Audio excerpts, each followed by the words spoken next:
Hello students, हमारा chapter चल रहा है चैप्टर नंबर 1 सेट्स और हम आज इसकी मिसलेनियस एक्सरसाइज को डिस्कस करेंगे। जो मिसलेनियस एक्सरसाइज के क्वेश्चंस हैं they are most important questions और इन क्वेश्चन में डिफिकल्टी लेवल भी एक्सरसाइज से थोड़ा सा ज्यादा है। तो मैं ये चाहूंगा कि इन क्वेश्चंस को समझने के लिए कम से कम वीडियो को 2 बार देखा जाए, तभी आप इन क्वेश्चंस को अच्छे से समझ सकते हो। आइए शुरू करते हैं मिसलेनियस एक्सरसाइज ऑफ चैप्टर 1।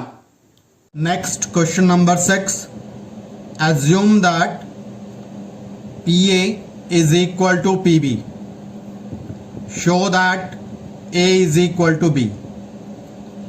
हमें गिवन है इस क्वेश्चन के अंदर power set of A it is equal to power set of B। तो हमें 2 सेट्स A और B के पावर सेट्स इक्वल दिए गए हैं। हमें शो करना है set A is equal to set B। अगर 2 सेट्स के पावर सेट्स इक्वल हैं तो सेट्स भी इक्वल होंगे। This we have to prove. Let x be any arbitrary element of A। x कोई एलिमेंट है सेट A के अंदर। Then there exists a subset capital X of A such that X belongs to capital X। अगर X जो है A का element है तो किसी ना किसी सबसेट में इंक्लूड जरूर होगा ये। तो X belongs to capital X where capital X is the subset of A। X belongs to A। Now capital X is the subset of A. Capital x subset है सेट ए का। तो set ए के जितने भी subset हैं वो कहाँ लाई करते हैं, कहाँ बिलोंग करते हैं, पावर सेट में। तो it means that if and only if double implication लगाएंगे, capital X belongs to power set of A. अगर एक्स सबसेट है सेट ए का तो एक्स बिलोंग करेगा पावर सेट ऑफ ए में। Power set of A equal है power set of B के, तो पावर सेट ऑफ ए की जगह पर पावर सेट ऑफ बी लगा दिया। Now capital X belongs to power set of B. Capital X अगर पावर सेट को बिलोंग करता है so capital X will be subset of set B. Capital X अगर सबसेट है बी का तो small x will belongs to B. तो इसका जो एलिमेंट है कैपिटल एक्स का दैट इज स्मॉल एक्स, वो बिलोंग करेगा बी में। हमने क्या किया था, सेट ए में से एक एलिमेंट लिया था small X which belongs to A और हमने ये प्रूव कर दिया it belongs to set B. और हमने हर लाइन के आगे इफ एंड ओनली इफ का सिंबल लगा दिया। तो it means that A is the subset of B. A subset है बी का।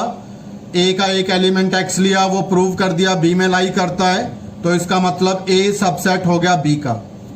अगर हम यहां से रिवर्स स्टेप लें, x belongs to b, capital X is the subset of b, capital X belongs to power set of b, capital X belongs to power set of a, so capital X is subset of a। तो हमारे पास क्या हुआ, it means that small x belongs to a। तो अगर हम reverse step लेते हैं तो रिवर्स स्टेप से ये प्रूव हो रहा है कि b is the subset of a। अब a सबसेट है b का, ए के सारे एलिमेंट लाई करते हैं बी में। बी सबसेट है ए का, बी के सारे एलिमेंट लाई करते हैं ए में। So set A is equal to set B, hence proved. Is it true that for any set A and B power set of A union power set of B it is equal to power set of A union B? क्या ये चीज true होगी सभी sets के लिए? Answer is no. जब भी कोई चीज फॉल्स होती है तो हमें एक एग्जाम्पल देकर एक्सप्लेन करना पड़ता है। तो justify your answer. No, it is not true. हमने एक सेट लिया सेट ए जिसमें एलिमेंट लाई करता है ए, एक दूसरा सेट लिया सेट बी, इसमें एलिमेंट लाई करता है B. So A union B is equal to having element A and B both. Set A का पावर सेट लिया तो सेट ए के जितने भी सबसेट्स बनते हैं वो सारे लेंगे, एक तो 5 बनेगा और एक विद करले ब्रैकेट ए, करले ब्रैकेट में बंद किया तो पावर सेट ऑफ ए आ गया। Similarly power set of B, एक फाई हो गया, एक सेट बी हो गया, करले ब्रैकेट में बंद किया तो पावर सेट बन गया सेट बी का। Power set of A union B, A union B में दो एलिमेंट लाई करते हैं तो चार एलिमेंट आएंगे। पावर सेट के अंदर एक फाई हो गया, एक सेट ए हो गया, एक सेट बी और एक सेट ए बी, करले ब्रैकेट लगा दी तो पावर सेट बन गया। अब हम देख सकते हैं P A union P B, इन दोनों की यूनियन ली तो ये आ गया phi set A set B set of this. और हम देख सकते हैं पी ए यूनियन बी में चार एलिमेंट हैं और P A union P B के अंदर तीन एलिमेंट हैं, so they are not equal. From equation 1 and 2 we can say that the power set of A union B it is not equal to power set of A union power set of B, it is not equal, prove हो गया। Show that for any set A and B, set A is equal to A intersection B union A minus B, and set A union B minus A is equal to that is A union B। तो हमें ये दो given results prove करने हैं। Let A and B be any sets and union B U be the universal set। Now A intersection B union A minus B, सबसे पहले A minus B को लिखेंगे हम डिफरेंट फॉर्म में। A intersection B as it is, union as it is, A minus B को लिख सकते हैं A इंटरसेक्शन B कॉम्प्लीमेंट, क्योंकि A माइनस B को हम इस फॉर्म में लिख सकते हैं। ऐसे एलिमेंट जो A में लाई करते हैं B में लाई नहीं करते, तो A माइनस B को लिख सकते हैं A intersection B complement, A intersection B union A intersection B complement. तो यहाँ पर A लिखा बाहर, इंटरसेक्शन यहाँ बचा B यूनियन B कॉम्प्लीमेंट। तो यहाँ पर हमने डिस्ट्रीब्यूटिव लॉ अप्लाई कर दिया।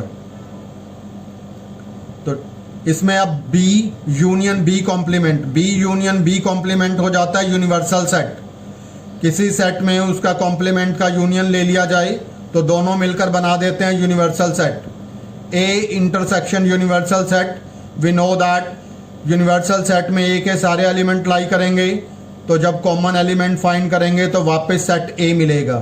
तो A intersection universal set is equal to set A. Now we will take the second part of this, A union B minus A. पहले B माइनस ए को हमने लिखा, B minus A can be written in the form of B intersection A complement. तो B minus A के place पर लिख दिया B intersection A complement.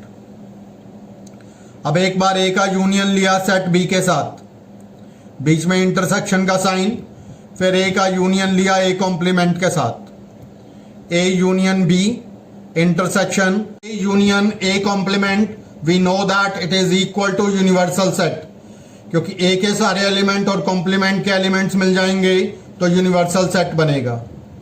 Now A union B intersection with that is universal set. अगर हम A union B का intersection लेंगे universal set के साथ, ए यूनियन बी के सारे एलिमेंट लाई करते हैं यूनिवर्सल सेट में, तो कॉमन एलिमेंट लेंगे तो आंसर आ जाएगा A union B. Next, question number 9.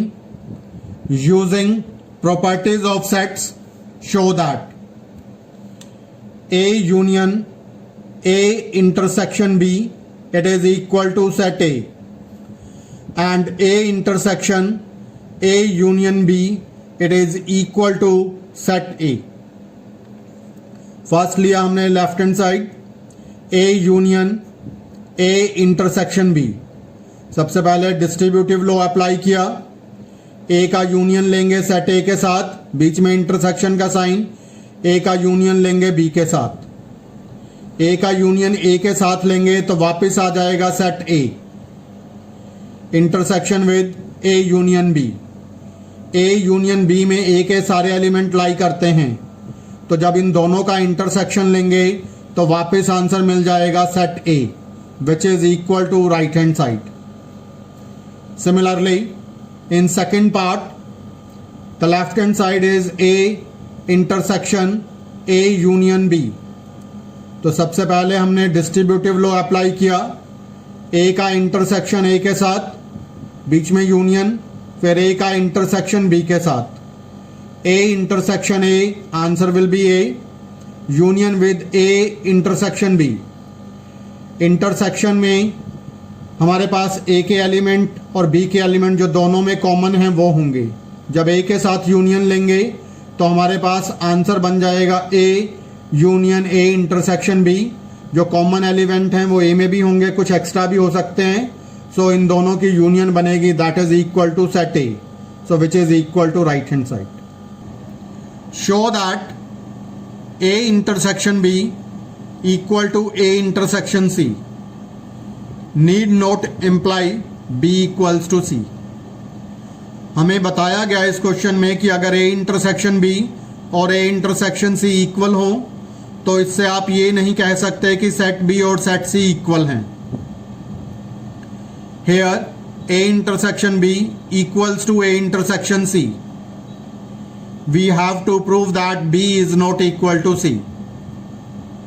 तो हम एक एग्जाम्पल लेंगे. सेट ए लिया एलिमेंट 1 2 6, सेट बी लिया एलिमेंट 1 2 3 4, सेट सी लिया एलिमेंट 1 2 3 5. ए का इंटरसेक्शन बी के साथ फाइंड किया, आंसर इज 1 2.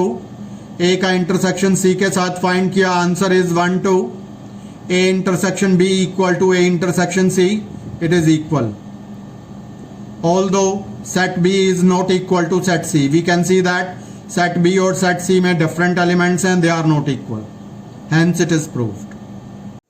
अगर आपको मेरी वीडियो पसंद आई तो प्लीज चैनल को सब्सक्राइब कीजिए और शेयर कीजिए. Thank you. Have a good day.